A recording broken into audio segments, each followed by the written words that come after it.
Hello friends, welcome back at Mahakal IAS. और जैसा कि आप लोग जानते हैं कि लगातार ही हम लोगों की एंशियंट हिस्ट्री की क्लासेस चालू हो गई हैं। मैंने कल जो पहली क्लास थी एंशियंट हिस्ट्री की उस पर लेक्चर डिलीवर किया था आप लोगों को। और हमारा जो टॉपिक ऑफ डिस्कशन था वो पूरा हमने पैलियोलिथिक एज को विद नोट्स डिक्टेशन अच्छे तरीके से हमने पढ़ लिया था। अगर थोड़ा सा रिकैप मैं करूं तो हमने देखा था कि किस तरीके से अलग अलग टाइप के स्टोन यूज किए जाते थे उस टाइम पे पैलियोलिथिक एज में। और 5 लाख बीसी से जो भी आगे का जो टाइम पीरियड था 10,000 बीसी तक का वो पूरा हमने अच्छे तरीके से समझा था। अलग अलग टाइप के पैलियोलिथिक टूल कहाँ कहाँ पर पाए जाते हैं उसको भी अगर मैं थोड़ा सा आपको रिकैप कराऊँ तो मैंने आप लोगों के लिए मैप भी यहाँ पर बना के रखा है। तो बार बार बताने का बस यही है कि आपकी चीज़ें जो है दिमाग में फिट बैठ जाए, राइट। तो हर बार की तरह आप लोगों से बस यही हमारा अनुरोध है कि भाई ज़्यादा से ज़्यादा लाइक शेयर सब्सक्राइब करें, क्योंकि आप लोग जानते हैं कि ऑलरेडी 350 356 356 वीडियो महाकाल आईएएस की यूट्यूब चैनल पर डल चुके हैं। बट आप लोगों का रिस्पॉन्स बहुत स्लो है क्योंकि मात्र 293 सब्सक्राइबर हम लोगों के पास है। सब्सक्राइबर बहुत कम है।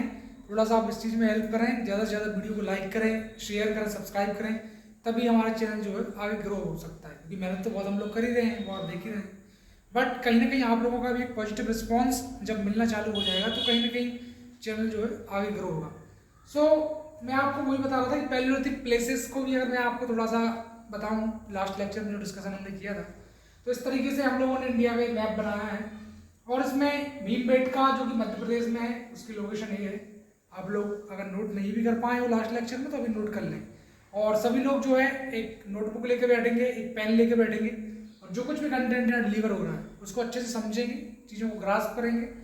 पूरा जो कुछ मैं आपको यहाँ अंडरस्टैंडिंग दे रहा हूँ, आज का topic of discussion Mesolithic phase पर हम लोगों का रहेगा। सो मीसोलिथिक फेज को पूरा हम पहले समझेंगे, मीसोलिथिक पेंटिंग को पूरा समझेंगे। उसके बाद जो भी पूरा नोट्स डिक्टेशन है वो मैं पूरा नोट्स डिक्टेशन आप लोगों को कराऊंगा, राइट। तो आप लोग एक पेन और एक कॉपी लेकर बैठ जाएं क्योंकि नोट्स भी डिक्टेट में करा रहा हूँ लगातार। सो लास्ट क्लास में अगर थोड़ा सा मैं आपको बताऊं तो इस तरीके का मैप हम लोगों ने बनाया था जिसमें भीमबेटका मध्य प्रदेश में है लोकेटेड, पैलियोलिथिक प्लेस है। दूसरी आंध्र प्रदेश, तो आंध्र प्रदेश की लोकेशन ये वाली रही, राइट। इसमें जो कर्नूल जगह है, कर्नूल, तो कर्नूल आंध्र प्रदेश में है, तो ये भी एक पैलियोलिथिक प्लेस है। Apart from it Karnataka, Brahmagiri जो प्लेस है ब्रह्मगिरी कर्नाटक में है। तो ब्रह्मगिरी में भी क्या है, पैलियोलिथिक प्लेस में ही आएगी। पैलियो का मतलब होता है, पहले मैंने आपको बताया, पैलियो का मतलब होता है ओल्ड और लिथिक का मतलब होता है स्टोन। यानी ओल्ड स्टोन एज की जब मैं बात करूँ आपसे तो ओल्ड स्टोन एज में आपका जो है ब्रह्मगिरी कर्नाटक वाला एरिया भी है। उसके साथ पाकिस्तान की हम बात करें तो पाकिस्तान यहाँ पर, राइट। और पाकिस्तान में सोहन वैली करके एक एरिया है, सोहन वैली। तो ये भी पैलियोलिथिक टूल यहाँ पर पाए गए, ओल्ड स्टोन एज के लिए है। ओल्ड स्टोन टूल यहाँ पर पाए गए पैलियोलिथिक पाकिस्तान में, सोहन वैली। और मिर्जापुर जो है उत्तर प्रदेश मध्य प्रदेश दोनों की बॉर्डर के यहाँ, तो बेलन वैली, बेलन वैली करके जो है यहाँ पर साइट है पैलियोलिथिक साइट, तो इसको भी आप नोट कर लेंगे। तो 4 से 5 भी अगर आप प्रॉपरली मैप बना के प्रॉपरली लोकेट करते हैं तो इससे आपके लिए अच्छा रहेगा और आपको अच्छे नंबर मिल सकते हैं यूपीएससी मेंस में। कोई भी क्वेश्चन अगर आता है पैलियोलिथिक टूल पर और अगर आपने मैप बना दिया प्रॉपरली जो है इस तरीके से एरो निकाल के और यहाँ पर जो साइट है उसको थोड़ा सा अगर आपने उसमें बता दिया मैप में तो इससे आपके जो मार्क्स हैं वो अच्छे हो जाएंगे, राइट। तो आज हम फिर नया टॉपिक डिस्कस करते हैं और आज का टॉपिक ऑफ डिस्कशन है दैट इज मीसोलिथिक फेज। कि मीसोलिथिक फेज है क्या। तो सोसाइटी जैसे जैसे इवॉल्व हो रही थी और जिस तरीके से पैलियोलिथिक में तो बहुत ज़्यादा ओल्ड कहना चाहिए कि ह्यूमन बीइंग का जो है डेवलपमेंट के बहुत अलग अलग फेजेस को मैंने डिस्कस किया था आपसे, अगर आपको याद हो कि होमोसोपियन का डेवलपमेंट हुआ और ह्यूमन जो है अलग अलग जगह, मतलब एक पर्टिकुलर डेंसिटी की हम बात करें एक पर्टिकुलर एरिया में तो पॉपुलेशन डेंसिटी बहुत ही कम थी, मतलब 1000 स्क्वायर किलोमीटर में 2-4 लोग रह रहे थे। अब ह्यूमन बीइंग जैसे जैसे ह्यूमन बीइंग का डेवलपमेंट हुआ, पत्थरों से उसने आग जलाना चालू करा, आगे फर्दर डेवलपमेंट हुआ, तो कहीं ना कहीं जो है जो फेज था या फिर जो इन्वायरमेंट की बात हम करें उस समय की तो कहीं ना कहीं कोल्ड फेज से जो है वार्म फेज की तरफ, यानी ठंडक जो जगह ठंडी रहती थी उससे अब गर्माहट की तरफ जो फेज है वो कन्वर्ट होने लगा और कोल्ड क्लाइमेट से वार्म क्लाइमेट की तरफ जो है मूवमेंट होने लगा। तो जब कोल्ड क्लाइमेट से वार्म क्लाइमेट डेवलप हुआ उस पर्टिकुलर लोकेशन का जहाँ भी लोग रह रहे हैं, जब कोल्ड क्लाइमेट से वार्म क्लाइमेट डेवलप होगा तो निश्चित ही वहाँ का जो फ्लोरा है, जो फोना है, जो प्लांट स्पीसीज हैं, जो एनिमल स्पीसीज है, वो एक बड़े लेवल पर ग्रो होगी।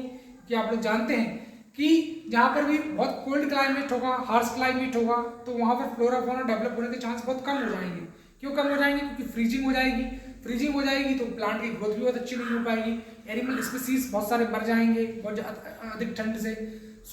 जब एक गर्माहट थोड़ी रहेगी तो बहुत सारे एनिमल सर्वाइव भी कर पाएंगे, राइट। तो कहीं ना कहीं मीसोलिथिक एज में इस बात को देखा गया कि कोल्ड क्लाइमेट से वार्म क्लाइमेट की तरफ शिफ्ट होने लगा। और जब कोल्ड क्लाइमेट से वार्म क्लाइमेट की तरफ शिफ्ट होने लगा तो कहीं ना कहीं फ्लोरा और फोना एक लार्ज लेवल पर जो है देखने को मिली। तो फ्लोरा और फोना जब लार्ज लेवल को देखने को मिले तो कहीं ना कहीं ह्यूमन बींग का भी जो है एक बड़े लेवल पर माइग्रेशन होने लगा, मूवमेंट होने लगा। एक जगह से दूसरी जगह कहीं ना कहीं जो है व्यक्ति जो है मूव करने लगे। और इस मूवमेंट के साथ ही कहीं ना कहीं डोमेस्टिकेशन ऑफ एनिमल, इस बात को आप नोट करेंगे, इंपॉर्टेंट, मैं आपको डिक्टेट तो कराऊंगा ही कि एनिमल का डोमेस्टिकेशन भी कहीं ना कहीं बड़े लेवल पर देखने को मिला। तो एनिमल्स को भी क्या है, पालतू पशु की तरह लोग पालने लगे, डोमेस्टिकेशन ऑफ एनिमल होने लगा। और इन डोमेस्टिकेशन ऑफ एनिमल के साथ मैं एविडेंस की बात करूँ कि कहाँ कहाँ ये पाया गया, तो जैसे मैंने यहाँ पर आपको बताया कि पैलियोलिथिक टूल यहाँ पाए गए। तो अगर मैं बात करूँ आपसे मीसोलिथिक एज की, मीसोलिथिक एज में एक आदमगढ़ है मध्य प्रदेश में, एमपी में एक आदमगढ़ नाम की जो लोकेशन है, तो यहाँ पर जो है आपको मिलते हैं एविडेंस इस मीसोलिथिक फेज के। दूसरा है बाघोगढ़, बाघोगढ़ राजस्थान में है। अगर मैप में बात करूँ तो एमपी में आदमगढ़ यहाँ आ जाएगा, मान लीजिए इधर साइड में, और राजस्थान वाला पोर्सन लगभग ए वाला कह सकते हैं, राजस्थान वाला। तो यहाँ पर बाघोगढ़ वाला एरिया हम कह सकते हैं, बाघोगढ़ राजस्थान का जो है मीसोलिथिक फेज से हम उसको रिलेट कर सकते हैं, राइट। तो इस चीज को हम समझेंगे कि भाई आदमगढ़ और बाघोगढ़ में हमको मिलते हैं। उसी प्रकार अलग अलग टाइप के स्टोन टूल्स हमको यहाँ मिले, जिस तरीके से मैंने आपको बताया कि पैलियोलिथिक एज में अलग अलग तरीके के स्टोन टूल मिले थे। कुछ नुकीले औजार मिले थे, कुछ नुकीले ना हो गए बहुत सॉफ्ट टाइप के मिले थे, कुछ इरेगुलर शेप्ड के मिले थे। उसी प्रकार अगर मैं बात करूँ मीसोलिथिक एज में, तो मीसोलिथिक एज में माइक्रो टूल जो है मिले, माइक्रोलिथिक टूल्स हमको मिले हैं। और स्टोन जो टूल मिले हैं उनको हम माइक्रोलिथ बोलते हैं, क्योंकि बहुत छोटे थे, छोटे छोटे शेप में, मान लीजिए थोड़ा सा अगर मैं बताऊं तो इस टाइप के जो शेप में, बहुत छोटे छोटे शेप में मिले हैं। और बहुत शार्प, पिन पॉइंटेड, शार्प, नुकीले एकदम जो है वो स्टोन टूल्स थे। तो अलग अलग टाइप के नुकीले, पिन पॉइंटेड, शार्प टूल जो है हमको कहीं ना कहीं मीसोलिथिक एज में मिलते हैं।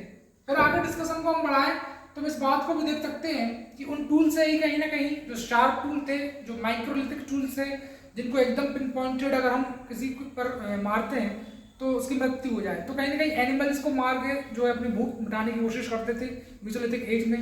तो बहुत सारे एनिमल्स को जो है उन माइक्रोलिथिक टूल्स की हेल्प से जो है लोग मार रहे थे उस टाइम में, मीसोलिथिक फेज में। कहीं ना कहीं जो है एनिमल्स को मारने के साथ साथ बहुत सारी रॉक एनग्रेविंग और जो आपका मीसोलिथिक पेंटिंग का भी यहाँ से इवोल्यूशन हुआ। रॉक एनग्रेविंग हुई, पेट्रोग्लिफ। तो रॉक एनग्रेविंग का मतलब सीधा सा है कि भाई ये पत्थर है और इस पत्थर के ऊपर बहुत सारी लाइनों में मान लीजिए कुछ लिखा है, इस शिलालेख में कुछ ना कुछ लिखा है। अलग अलग टाइप के पत्थर हैं, उन पत्थर के ऊपर जो है बहुत सारी कार्विंग करके इस टाइप से कुछ ना कुछ डिकोड किया गया, उन पर कुछ लिखा गया, कोई बात लिखी गई है। पेंटिंग, अलग अलग टाइप की पेंटिंग का फॉर्मेशन हुआ है। मीसोलिथिक एज में बहुत सारी पेंटिंग, बहुत सारी रॉक एनग्रेविंग, इन चीज को भी देखा गया। मीसोलिथिक पेंटिंग कहीं ना कहीं उस टाइप की जो सोसाइटी है उसका जो भी सोशियो कल्चर एस्पेक्ट है, समाज में किस तरीके का कल्चर डेवलप हो रहा है, किस तरीके की सोसाइटी में वैल्यू प्रिवेल है, उस चीज को भी देखा जा सकता है पेंटिंग के थ्रू। और पेंटिंग कहीं ना कहीं अलग अलग तरीके के कलर की थी, कोई ग्रीन कलर की थी, कोई रेड कलर की थी, कोई ओकर था, उसमें ब्राउन था, राइट। और रेड कलर का ओरिजिन तो एनिमल के देखा जाए हम कि भाई रेड कलर का किस तरीके से हम ओरिजिन की बात कर सकते हैं। तो एनिमल का जो ब्लड था, जब एनिमल को मार रहे थे मतलब बो एरो से, तीर कमान उस टाइम पे डेवलप हो चुके थे मीसोलिथिक एज में। तो इस बात को भी आप ध्यान रखेंगे कि भाई मीसोलिथिक फेज में कहीं ना कहीं तीर कमान का भी डेवलपमेंट हो गया था और माइक्रोलिथ स्टोन टूल से वो एनिमल को मार रहे थे। तो जब एनिमल को माइक्रोलिथ स्टोन टूल से वो लोग मार रहे थे उस टाइम पे मीसोलिथिक एज में, तो कहीं ना कहीं रेड कलर, अलग अलग टाइप के जो पेंटिंग्स वगैरह का डेवलपमेंट हुआ। तो रेड कलर का जो ओरिजिन है, जो सोर्स ऑफ ओरिजिन है, वो है एनिमल के खून से। और हम जानते हैं कि खून का कलर जनरली रेड होता है, तो जो रेड कलर है पेंटिंग में, तो उसका ओरिजिन कहीं भी एनिमल के ब्लड से, राइट। तो बहुत अलग अलग तरीके की themes, variety of themes paintings की कहीं ना कहीं डेवलपमेंट हुआ उसका। जैसे कि अगर मैं आपसे बात करूं तो इस टाइप का सीन वहां दिखाया गया कि भाई यहाँ पर हम समझते हैं कि भाई एक जो है, एक आदमी है, वो आदमी जो है चेस कर रहा है किसको, ऐसे एनिमल को, ये एनिमल है लेट्स सपोज, ड्राइंग हुई। तो इस एनिमल को कहीं ना कहीं चेस कर रहा है, कौन चेस कर रहा है, तो भाई एक व्यक्ति उसको चेस कर रहा है। और जब वो व्यक्ति उस चीज को चेस कर रहा है तो क्या हो रहा है कि वो भाग रहा है एनिमल, और एनिमल के पीछे पीछे जब ह्यूमन बीइंग भाग रहा है, और उसने जब माइक्रो टूल बॉन एरो से जब उस पर हमला करा तो वो फाइनली उसका डेड हो गया। तो इस चीज को भी कहीं ना कहीं उस टाइप, उस समय जो पेंटिंग थी, उस समय जो पेंटिंग का डेवलपमेंट था, तो उस समय की पेंटिंग में इस चीज को भी दिखाया गया है कि किस तरीके से अलग अलग पेंटिंग्स में जो है ह्यूमन बीइंग चेस कर रहा है और ह्यूमन बीइंग मार रहा है किसको, एनिमल्स को। तो इस चीज का भी हमको देखने को मिलता है। उसी प्रकार ग्रुप डांस को बहुत सारा देखा गया। आज अगर आप नॉर्थ ईस्ट पे जाएंगे तो असम, मेघालय, मणिपुर, त्रिपुरा, मिजोरम, तो जैसे वहां पर अगर एंट्री आपको चाहिए तो इनर लाइन परमिट का, जैसे मैंने आपको बताया होगा पहले भी कि भाई असम, मेघालय, त्रिपुरा, मिजोरम में आज अगर आपको जाना है तो पहले गवर्नमेंट से, सरकार से क्या है, इनर लाइन परमिट आपको लेना पड़ेगा। और जब इनर लाइन परमिट आप लेंगे तभी जो है वहां पर आपको एंट्री मिलेगी, कुछ दिन आप एज ए टूरिस्ट घूम सकते हैं। तो वहाँ के जो व्यक्ति हैं, जो नॉर्थ ईस्ट के व्यक्ति हैं हमारे इंडिया में, तो असम, मेघालय, त्रिपुरा, मिजोरम का जो कस्टम है, जो ट्रेडिशन है, डांस, ड्रामा, फोक म्यूजिक सब कुछ अलग है। तो इस चीज का ओरिजिन की अगर हम बात करें तो जो मेसोलिथिक फेज है उसमें भी कहीं ना कहीं पेंटिंग्स में इस चीज को दर्शाया गया है, इस चीज का मेंशन है कि किस तरीके से ग्रुप डांस उस समय प्रेवलेंट था। और ग्रुप डांस में जैसे कि आज भी हम असम, मेघालय, त्रिपुरा, मिजोरम में जाएंगे तो वहाँ ग्रुप डांस मिलेगा। बहुत सारे लोग जो है एक घेरे में, एक सर्कल में खड़े हो जाएंगे और वो अलग अलग टाइप से जो है डांस को परफॉर्म करेंगे। तो ट्राइबल कल्चर है, उस ट्राइबल कल्चर को भी हमें प्रिजर्व करना है। तो हम समझ सकते हैं कि किस तरीके से अलग अलग लोग एक ग्रुप डांस करते हैं, एक नृत्य करते हैं और सभी एक घेरा बना के, एक सर्कल बना के खड़े हो जाते हैं। तो इस टाइप की पेंटिंग भी जो है मेसोलिथिक एज में प्रिवेल थी। उसी प्रकार मैं आप लोगों से बात करूं तो कहीं ना कहीं फाइटिंग में डिवीजन ऑफ लेबर, जैसे कि आगे भी आप समझेंगे कि कार्ल मार्क्स ने किस तरीके से बुर्जुआ और प्रोलेटेरिएट के बीच में जो कन्फ्लिक्ट था, जो रिच पीपल थे जिस तरीके से वो वर्कर्स का, लेबर्स का एक्सप्लॉयटेशन कर रहे थे, उस चीज को भी हम समझ सकते हैं। और इस चीज का ओरिजिन कहीं ना कहीं मेसोलिथिक फेज से भी है। तो डिवीजन ऑफ लेबर का जो कंसेप्ट है, जैसे घर में महिलाएं काम कर रही हैं, आज भी हम देखते हैं, और महिलाओं को कोई पेमेंट तो मिलती नहीं है। जीडीपी में जो ग्रॉस डोमेस्टिक प्रोडक्ट है, जीडीपी, उसमें भी कहीं ना कहीं महिलाओं के कंट्रीब्यूशन को हम लोग जो है नहीं मानते, राइट। तो कहीं ना कहीं इस चीज को पेंटिंग में दर्शाया गया था कि भाई घर का काम जो महिलाएं कर रही हैं और लोग आपस में लड़ रहे हैं, डिवीजन ऑफ लेबर को लेकर जो है फाइट है। तो इसको भी कहीं ना कहीं पेंटिंग के फॉर्म में अच्छे तरीके से मेसोलिथिक एज में दिखाया गया था। योनि वर्शिप, फेलस वर्शिप, इस चीज को भी एज अ मदर गॉडेस की हम पूजा कर रहे हैं, और मदर गॉडेस के फॉर्म में हम जो भगवान को मान रहे हैं, तो जो भी मदर के फीमेल के फॉर्म में योनि वर्शिप, फेलस वर्शिप, इस चीज को भी वहाँ दिखाया गया है। तो मुझे लगता है कि एक बेसिक अंडरस्टैंडिंग मेसोलिथिक एज की आपको डेवलप हो गई होगी। तो सबसे पहले मैं आपको नोट करा दे रहा हूँ पूरा, उसके बाद हम मूव करेंगे नियोलिथिक फेज पे, राइट। तो सभी लोग हेडिंग डाल लेंगे, दैट इज मेसोलिथिक फेज। आप लोग हेडिंग डालें मेसोलिथिक फेज। तो सबसे पहले लिखेंगे दिस फेज वाज, मैं पूरा नोट करा दे रहा हूँ जो कुछ बोर्ड पे लिखा है। This phase was a transition from very cold climate, to warm phase. It was conducive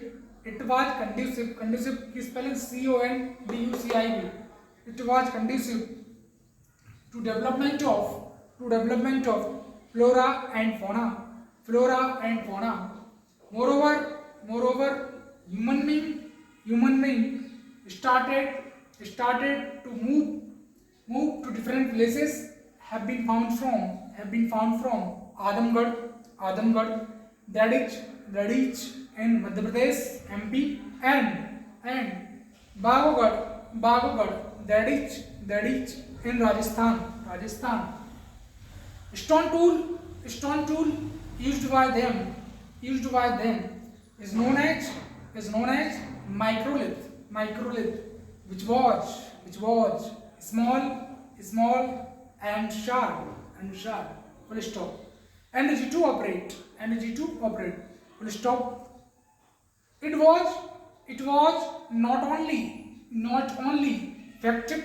effective in killing of animal, but also it facilitate rock engraving. किस तरह लिखेंगे? ENGRAVING, engraving, और Mesolithic painting और petroglyph. किस spelling है? PETROGLYPH, petroglyph. तो यहाँ तक का पूरा नोट हो गया. अब हेडिंग डालेंगे Mesolithic painting और उसको प्रॉपर्ली एक बॉक्स में पुट कर देना. Mesolithic painting, it provides important insight into socio-cultural practice of Mesolithic community. They used, full stop लगाना है Mesolithic community का. They used naturally obtained color like green, yellow, brown, red, etc. Full stop. Red color was also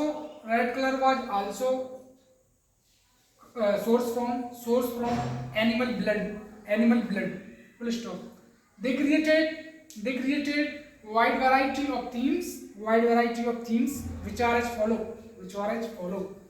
तो पहले लिखेंगे hunting gathering, और चाहे तो अच्छी सी ड्राइंग बना लेंगे एक ह्यूमन बीइंग को बनाना, और चेस करते हुए किस तरीके से वो पीछे भाग रहा है किसी एनिमल के. इसको भी अगर आप मेंस में थोड़ा सा ड्राइंग में और एक प्रॉपर्ली बॉक्स में इस तरीके से पुट करेंगे तो अच्छे नंबर आपको मिलेंगे. तो हंटिंग गैदरिंग, एनिमल राइटिंग और डोमेस्टिकेशन ऑफ एनिमल को पालते थे वो वाला. साथ में ग्रुप डांस, बहुत सारे लोगों को सर्कल में बना लेना, अलग टाइप से लोग कैसे ग्रुप डांस परफॉर्म कर रहे हैं थोड़ा शो कर सकते हैं मेंस में जब आंसर लिखेंगे आता है इस पे. तो group dance, that is community sense, celebration, community sense. Fighting man, division of labour. Bracket में लिखेंगे हाउसहोल्ड कोर्स, वुमेन. योनि worship, comma, palace worship. Palace की स्पेलिंग PHALLUS. तो इस तरीके से पूरा नोट करा दिया मैंने आपको. अब आप लोग थोड़ा सा हेडिंग डालेंगे नियोलिथिक फेज.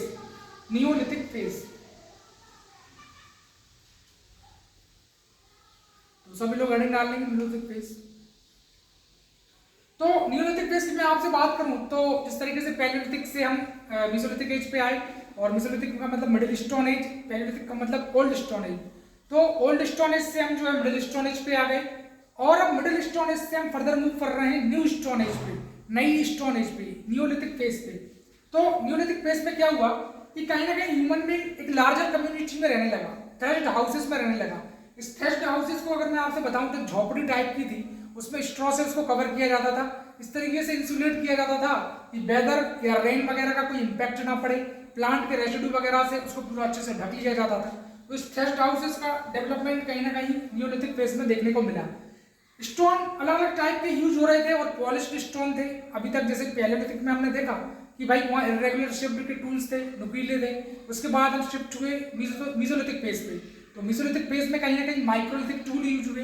अब माइक्रोलिथिक टूल मेसोलिथिक में यूज हुए और वो भी नुकीले थे, शार्प थे, पिन पॉइंटेड थे. उसके बाद अब जो टूल यूज हुए तो फिर उसमें फर्दर डेवलपमेंट हुआ नियोलिथिक फेज में, और नियोलिथिक फेज में कहीं ना कहीं polished stone tool, sharp pointed जो है छोटे छोटे यूज हुए. तो स्टोन टूल जो यूज हुए by not only small and sharp, मतलब स्मॉल थे, शार्प थे, वो थे ही, बट स्मॉल और शार्प के साथ साथ पॉलिश्ड भी थे, but also polished. There were instances of usages of bone implement, use of bone arrow.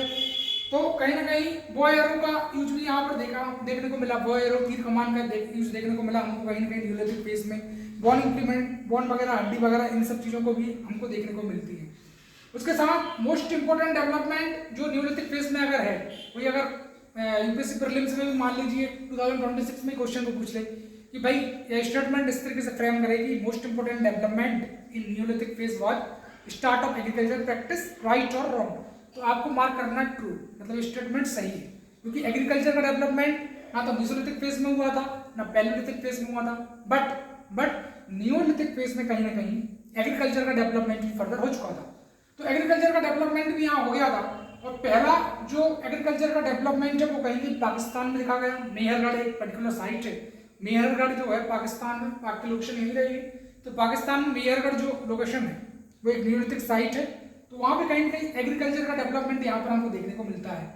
और उसके साथ साथ ह्यूमन बीइंग ने व्हील, एक आपने देखा होगा व्हील इस तरीके का रहता है जगह, उसमें इस तरीके से इस तरीके के एरो उसमें स्पूक लगे रहते हैं। तो इस तरीके का जो व्हील है, ये व्हील भी कहीं ना कहीं व्हील मेड जो पॉटरी वगैरह है इस तरीके का उस समय देखने को मिला डेवलपमेंट। न्यूलिथिक फेज में व्हील का डेवलपमेंट मिला, पॉटरी का डेवलपमेंट देखने को मिला, फायर बर्निंग ऑफ जो भी आग वगैरह जनरेट, पहले तो पत्थर को आपस में करके आग जनरेट कर रहे थे, नए तरीके से जो आग किस तरीके से आग के मतलब जलाने के लिए जो है मास्टर कंट्रोल किया गया फायर पे, और अलग अलग तरीके से आग जलाने की विधि जो है एक्सपेरिमेंट वगैरह किए जाने लगे।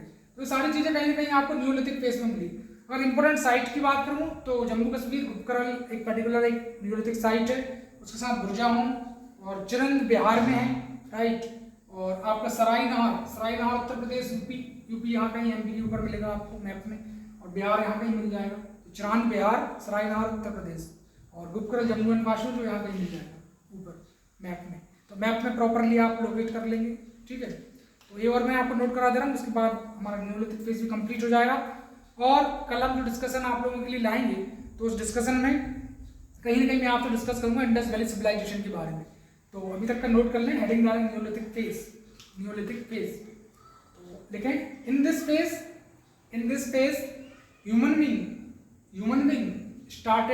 started to live in larger community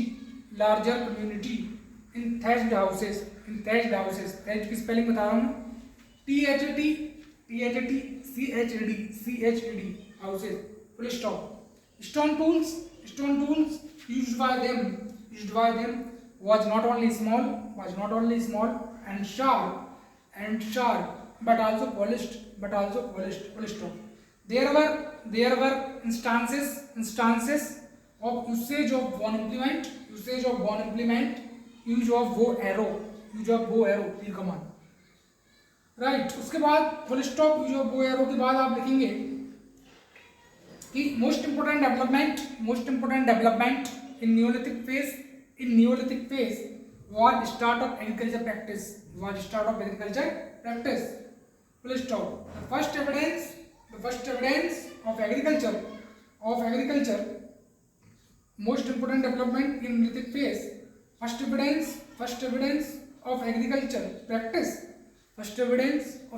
practice found from Mehrgarh Pakistan. फिर उसके बाद लिखना कि human being created wheel made poetry, comma mastered control, comma लगा के लिखना mastered control, use of fire. अब इंपॉर्टेंट साइट करके लिखना, इंपॉर्टेंट साइट, और उसमें पहले लिखना गुपकरल GUKRAL, कॉमा बुरजाहों को BURZAHON, फिर कॉमा चिरान का लिखेंगे CHIRAND, फिर लिखना कॉमा करके सराय नहर, और सराय नहर की स्पेलिंग SARAI NAHARY, सराय नहर उत्तर प्रदेश में। तो आप मैप में भी प्रॉपरली इस तरीके से इंडिया का मैप बनाएंगे और प्रॉपरली साइट को लोकेट करेंगे। कल फिर मैं आपसे जो भी इंपॉर्टेंट साइट न्यूलिथिक की उसको प्रॉपरली मैप में सब समझा दूंगा, और कल हम इंडस वैली सिविलाइजेशन का एक नया टॉपिक डिस्कस करेंगे। सो आप लोगों से बस वही रिक्वेस्ट है कि भाई ज़्यादा से ज़्यादा लाइक शेयर सब्सक्राइब करें, जिससे महाकाल आईएएस को थोड़ा सपोर्ट मिले। आपके सपोर्ट की बहुत ज़्यादा हमको नीड है, सो आप सपोर्ट करें किसी भी तरीके से, सो ये कहीं ना कहीं महाकाल आईएएस के लिए अच्छा रहेगा। सो फाउंडेशन कोर्स में हम लोगों का 1 दिसंबर 2025 से लॉन्च होने वाला है, ये पूरा बनखेड़ी में, क्योंकि 180 किलोमीटर है भोपाल से और 150 किलोमीटर है जबलपुर से। सो मध्य प्रदेश में लोकेटेड हमारी coaching Mahakal IAS, offline online दोनों मोड में आप एडमिशन ले सकते हैं। 1 दिसंबर 2025 से 1 दिसंबर 2026 पूरे 1 साल का बैच है। 400 घंटे की क्लासेस, 400+ आवर की क्लासेस हैं, प्रीलिम्स के वीकली टेस्ट हैं, मेंस के भी 2 क्वेश्चन के वीकली टेस्ट रहेंगे, करंट अफेयर पूरा वीकली हम कवर करेंगे, क्लास नोट्स के साथ डिक्टेट, मल्टीपल फैकल्टीज हम लोगों के पास है, right. GS to GS4 internal security ऐसे मैं कवर करूंगा, हिस्ट्री की अलग फैकल्टी हम रख लेंगे और है हमारे पास, और ज्योग्राफी एनवायरनमेंट भी एक अलग फैकल्टी, साइंस सेंटर का अलग फैकल्टी कवर करेंगे।